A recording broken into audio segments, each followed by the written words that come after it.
10 అవకాశం ఇస్తే Dubai New York కంటే అందమైన ఫ్యూచర్ సిటీ నిర్మిస్తానని అన్నారు సీఎం రేవంత్ రెడ్డి.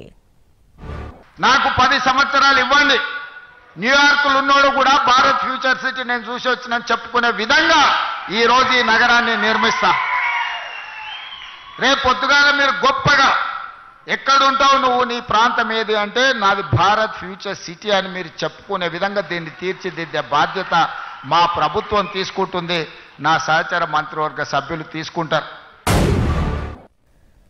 రాబోయే 10 ఏళ్లలో ఫార్చ్యూన్ కంపెనీలు కూడా ఫ్యూచర్ సిటీకే వస్తాయన్నారు తెలంగాణ సీఎం రేవంత్ రెడ్డి. నేనేం కోరుకుంటున్న భారత్ ఫ్యూచర్ సిటీలో అంటే ప్రపంచంలో 500 ఫార్చ్యూన్ కంపెనీస్ అని ఉంటాయి. ఇప్పటి వరకు మన నగరంలో 85 మాత్రమే ఉన్నాయి ఆ ఫార్చ్యూన్ 500 కంపెనీలలో. రాబోయే 10 ఏళ్లలో నా లక్ష్యం ఫార్చ్యూన్ 500 కంపెనీలు భారత్ ఫ్యూచర్ సిటీలో ఉండాలి.